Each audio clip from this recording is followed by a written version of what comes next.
So in this session, as we started Negotiable Instruments Act, this particular act we started just from the last session. Those who have not seen that introductory part, on the top you see the link of last session. Go and watch that, where I discussed actually what are negotiable instruments, कैसे ये act existence में आया, negotiable instruments की क्या क्या features होते हैं, ताकि आपको एक क्रक्स इस एक्ट का मिल जाए जिसको हम फर्दर आगे पढ़ने वाले हैं. Continuing with the second session, student, today here I am going to explain you the very first kind of negotiable instrument, that is promissory note. Okay, promissory note को हम discuss करेंगे.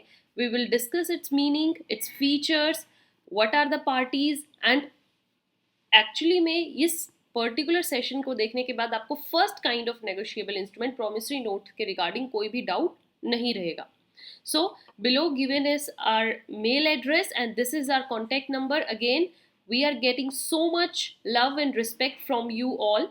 Still, if you have any doubt or any queries, आप हमें भेज सकते हैं यहाँ पर and we will solve all your doubts. Okay, those who have not subscribed my channel yet, go and firstly subscribe it, press the bell icon to get more updates. Here, meaning of promissory note क्या होता है? So it is a legal financial instrument. ये एक financial instrument ही होता है, legally verified है, मतलब आप इसको लीगल तौर पर यूज कर सकते हो. कल अगर आपके साथ कोई प्रॉमिसरी नोट में आपके कोई भी राइट्स इन्फ्रिंज होते हैं, लाइबिलिटीज अराइज होती हैं, तो आप उसको लीगली स्यू कर सकते हो. And this is issued by one party, एक पार्टी इसको बनाकर देती है.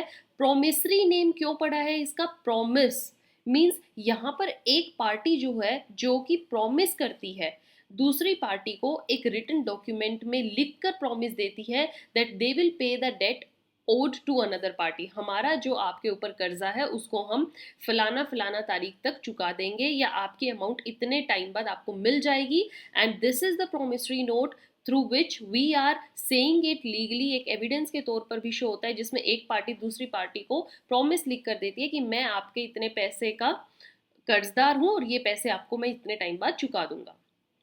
Students, okay? Then a promissory note is an instrument in writing containing an unconditional undertaking. ये एक अनकंडीशनल अंडरटेकिंग होती है. मीन्स यहाँ पर ये नहीं होता कि एक पार्टी ये तो कहती है कि मैं आपका पैसे दे दूंगा, पर तभी दूंगा जब आप ये कर दोगे, या this is the condition first of all which is to be fulfilled, only then I will pay your money. ऐसा नहीं होता है. प्रॉमिसरी नोट एक अनकंडीशनल तरीके से बनाया जाता है, कोई इस पे कंडीशन नहीं होनी चाहिए. साइन होना चाहिए मेकर द्वारा, मीन्स जो उसको बना रहा है उसका हस्ताक्षर होना बहुत ज़रूरी है. विदाउट सिग्नेचर ऐसे तो कोई भी किसी के नाम का प्रॉमिसरी नोट बना देगा. ओके, और प्रॉमिस में आपको वो सर्टेन सम श्योरिटी के साथ लिखना है. ये नहीं I owe you some money, some is not the thing. You have to specify definite amount of money and it could be paid to the person. Order पर आप दे सकते हो, या फिर bearer of the instrument, means जो भी इस इंस्ट्रूमेंट को बियर करता है मुझे उसको पैसे देने हैं. अंडरस्टूड? सो आई होप यहाँ तक आपको प्रॉमिसरी नोट समझ में आ गया है. सो pausing this session here only, I want to tell you one information that in my another channel I have already done this playlist of negotiable instrument act.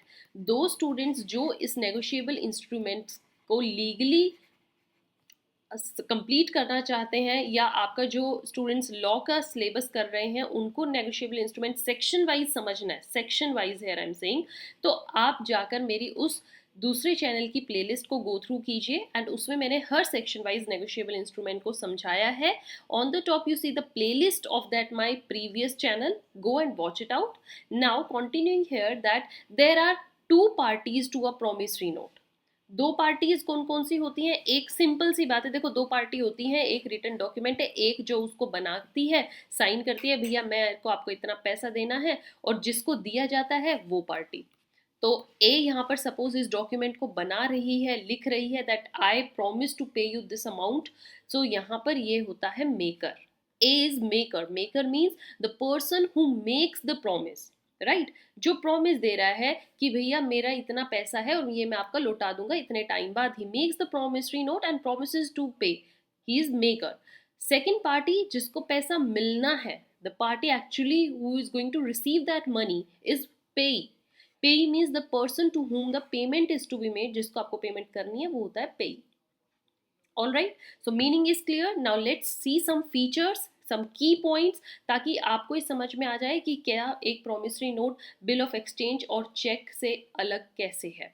So promissory note must be in writing. Very first thing, it must contain undertaking to pay. Undertaking means a promise to pay. आप एक लिखकर अपनी सहमति या अपना कबूलनामा देते हो कि मुझे आपको इतना पैसा पे करना है. There must be express promise. आपने वो प्रॉमिस क्लियर टर्म्स में लिखा है विदाउट एनी कंडीशन. इसलिए नेक्स्ट पॉइंट यही है, प्रॉमिस टू पे ये एक अनकंडीशनल होना चाहिए. प्रॉमिस कोई कंडीशन नहीं होनी चाहिए साथ में. Promissory note must be signed by the maker. Sign होना बहुत जरूरी है. बिना सिग्नेचर के that is not a valid document. Sum payable जो हो वो सर्टेन होना चाहिए, डेफिनेट अमाउंट लिखी होनी चाहिए, क्लियरली विजिबल होना चाहिए. ऐसा ना हो कि आपने सपोज कीजिए 35,000 देने हैं और आपने इसका ऐसे बना रखा है, तो इट डजेंट सीम्स कि इट्स 35, 32 और 31,000. Right, so see this clear things, visible certainty. Then instrument must contain a promise to pay money and money only. Promissory note negotiable instruments जो है डियर स्टूडेंट्स, ये सिर्फ मॉनेटरी टर्म्स की बात करते हैं और यहाँ पर आप सिर्फ मनी को ही लिख सकते हो. ऐसा नहीं होना चाहिए that here I am promise to give you a car, a land property, a building, okay, या my scooter, my bike. These are not the things. यहाँ पर सिर्फ पैसे की बात हो. ये ना हो कि मैं आई ओ यू ₹3 लाख, मैं आपको 3 लाख देना मेरा कर्जा है, and I promise to pay you my this car in return if I fail to pay this 3 lakh. मैं अगर 3 लाख नहीं दे पाता हूँ, मैं आप मेरी कार ले जाना. तो दिस इज समथिंग कंडीशन लगा दिया आपने, या फिर आपने मनी के बजाय एक पर्टिकुलर उसको थिंग में बदल दिया है. So this is not a promissory note.